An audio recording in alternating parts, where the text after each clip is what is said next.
کہ میرے نبی آئے نہیں تھے لیکن میرے نبی کا تذکرہ ہوتا تھا. میرے نبی اس دنیا میں نہیں آئے تھے، میرے نبی کی آنکھوں کا تذکرہ تھا. میرے نبی نہیں آئے تھے، میرے نبی کے شہر کا تذکرہ تھا. میرے نبی نہیں آئے تھے، میرے نبی علیہ السلام کے خاندان کا تذکرہ تھا. میرے نبی نہیں آئے تھے، میرے نبی کے بالوں کا تذکرہ تھا. میرے نبی اس دنیا میں نہیں آئے تھے، میرے نبی علیہ السلام کے نام کا تذکرہ تھا. لیکن یاد رکھ، جس طرح میرے نبی کا تذکرہ تھا ایسے میرے نبی کے صحابہ کا بھی تذکرہ تھا. کہ میرے نبی نہیں آئے تھے، میرے نبی کے صحابہ کا تذکرہ دنیا میں ہوتا تھا. کھولو قرآن کو، کھولو انجیل کو. قرآن کہتا ہے مثلہم فی التوراۃ ومثلہم فی الانجیل، کہ ان صحابہ کا تذکرہ تورات میں بھی تھا، انجیل میں بھی تھا. کیسے تھا؟ کہ میرے نبی علیہ السلام کا تذکرہ تو آپ نے سنا ہے کہ حضرت سلیمان فارسی رضی اللہ تعالی عنہ حقیقی دین کو ڈھونڈتے ڈھونڈتے کبھی کسی راہب کے پاس، کبھی کسی راہب کے پاس جا رہے تھے. چلتے چلتے ایک آخری راہب کے پاس گئے، آخری چرچ میں گئے. جب انہوں نے کہا وہ جو راہب تھا، اس نے کہا اب جو جس کی تلاش میں تھا وہ دین قریب ہے، آنے والا ہے. جس نبی کی تلاش میں تھا وہ آنے والا ہے، وہ آئے گا کہاں؟ اس نے کہا یہ کھجوروں میں جو کھجوروں والا شہر ہے، اس شہر میں وہ پیغمبر آئے گا. اب حضرت سلیمان فارسی کو اس راہب نے 3 نشانیاں بتائی تھی. اس نے کہا یہ 3 نشانیاں جس میں پائی جائے وہ پیغمبر ہوگا، وہ نبی ہوگا. حضرت سلیمان فارسی رضی اللہ تعالی عنہ ایک دن صبح کو نکلتے ہیں، مکہ کی وادی میں پہنچ گئے. آ کر کیا دیکھتے ہیں کہ جناب کھجوریں لے کر حضور کے پاس پہنچے. حضور کو آ کر کہا کہ یہ میں ہدیہ لے کر آیا ہوں. حضور علیہ السلام نے خود بھی کھائی ہے، صحابہ کو بھی کھلائی ہے. اس نے کہا ایک نشانی پوری ہوگی. دوسرے دن آتا ہے، وہی کھجوریں لے کر آیا. آ کر کہتا ہے یا رسول اللہ یہ ہدیہ نہیں، یہ صدقہ لے کر آیا ہوں. اس راہب نے کہا تھا وہ نبی صدقہ نہیں کھائے گا. حضور نے صدقہ نہیں کھایا، صحابہ کو دے دیا، صحابہ نے کھا لیا ہے. اس نے کہا تیسری نشانی یہ ہوگی کہ اس کے پیشانی، اس کے کمر پر مہر نبوت ہوگی.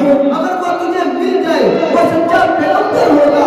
وہ حضرت سلیمان فارسی رضی اللہ تعالی عنہ اب 2 نشانیاں تو پوری ہو گئی تھی. تیسری نشانی کے لیے کبھی حضور کے آگے چلتے ہیں، کبھی پیچھے چلتے ہیں، کبھی دائیں چلتے ہیں، کبھی بائیں چلتے ہیں. قرآن بول پڑتا ہے وما ينطق عن الهوى ان هو الا وحی یوحی. اللہ نے حضور کو بتا دیا کہ یہ جو بندہ تیرے آگے پیچھے گھوم رہا ہے یہ تیری پوری نبوت کو دیکھنا چاہتا ہے. میرے پیغمبر نے کہا سلمان 2 نشانیاں پوری ہو گئی ہیں، آج مجھے تیسری نشانی بھی دکھاؤ. کمر کا کپڑا اٹھایا، میرے پیغمبر نے دکھایا کہ تیسری نشانی دیکھی کیا تھی؟ مہر نبوت میں اسلام قبول کر لیا. بتانا یہ چاہتا ہوں کہ میرا پیغمبر نہیں دنیا میں آیا تھا تو میرے پیغمبر کے تذکرے تھے. ایسے ہی صحابہ نہیں آئے تھے لیکن صحابہ کے تذکرے تھے. حضرت عمر فاروق بچے تھے، اونٹ چرا رہے تھے. وہاں پر ایک راہب بیٹھا تھا.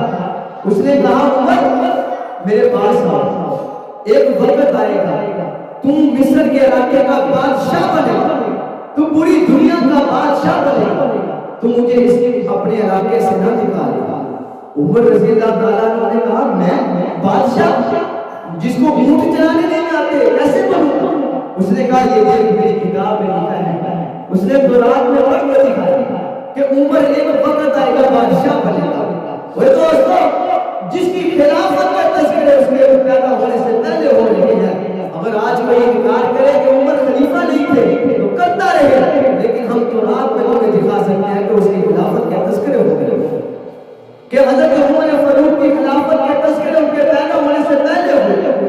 پھر وہ وقت آیا کہ حضرت عمر فاروق رضی اللہ تعالی عنہ بیت المقدس کو فتح کرنے کے لیے جا رہے ہیں. 7 غلام تھا اور حضرت عمر فاروق کبھی گھوڑے پہ سوار ہوتے ہیں، کبھی غلام ہوتا ہے. اب سامنے جو جتنے بھی جناب راہب بیٹھے ہوئے تھے وہ تو رات کھول کر بیٹھے تھے. وہ دیکھ رہے ہیں کہ جناب کبھی عمر کو دیکھتے ہیں، کبھی کتاب کو دیکھتے ہیں، کبھی عمر کو دیکھتے ہیں، کبھی کتاب کو، کبھی عمر کے گھوڑے کو، کبھی کتاب کو، کبھی عمر کے غلام کو، کبھی کتاب کو، کبھی عمر کے کپڑوں کو دیکھتے ہیں، کبھی کتاب کو دیکھتے ہیں۔ بالآخر انہوں نے تسلیم کر لیا یہ جو کچھ کتاب میں لکھا ہے یہی وہ صحابی ہے جس کا نام عمر فاروق ہے، یہی بیت المقدس کو فتح کرے گا۔ کتاب میں لکھا تھا کہ اس کے ساتھ تم نے لڑائی نہیں کرنی ورنہ تم پاش پاش ہو جاؤ گے۔ انہوں نے حضرت عمر سے جنگ کیے بغیر ان کو چابیاں دے دیا۔ میرے نبی کے صحابہ کا تذکرہ پیدا ہونے سے پہلے ہوا ہے۔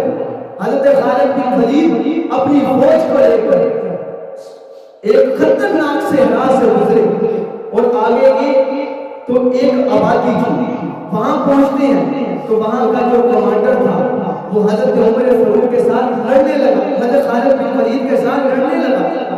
تو اس وقت جو راہب بیٹھا تھا اس نے کہا کہ دیکھو پہلے کتاب میں پڑھو یہ کہیں نبی آخری نبی کا امتی تو نہیں، اگر آخری نبی کا امتی ہے تو اس کے ساتھ نہ لڑنا، اگر لڑو گے تو تم پاش پاش ہو جاؤ گے، ایسے لوگوں کے ساتھ نہ لڑیں۔ تو عزیز دوستو قرآن مجید بھی کہتا ہے میرے نبی کے صحابہ نہیں آئے تھے لیکن ان کا تذکرہ قرآن میں بھی تھا، ان کا تذکرہ قرآن میں بھی تھا، ان کا تذکرہ انجیل میں بھی تھا، زبور میں تھا، صحائف میں تھا۔ ایسے صحابہ اللہ نے پیارے نبی علیہ السلام کو عطا کی، ایسے ساتھی الذین یتبعون الرسول النبی الامی۔ حضرت موسیٰ علیہ السلام کو اللہ نے کہا کہ ایک وقت آئے گا یہ جو مصر کا علاقہ ہے یہ آخری نبی کا امتی فتح کرے گا۔ اس وقت کے جو لوگ تھے انہوں نے کہا کہ موسیٰ کو کہ ہم فتح کریں گے، اللہ نے ہمارے لیے کیوں نہیں کہا؟ تو حضرت موسیٰ علیہ السلام نے فرمایا اللہ نے تمہارے لیے اس لیے نہیں کہا کہ تمہارے اوپر تو اللہ من کو سلوہ اتارتا تھا، تم نے اس کی ناشکری کی ہے۔ وہ امت ایسی آئے گی، وہ صحابہ ایسے ہوں گے جو اپنی جان مال ہر چیز نبی پر وار کرنے والے ہوں گے۔ تو وہ ایک وقت آیا کہ مصر کا علاقہ جو تھا وہ حضرت عمر فاروق رضی اللہ تعالیٰ نے فتح کیا۔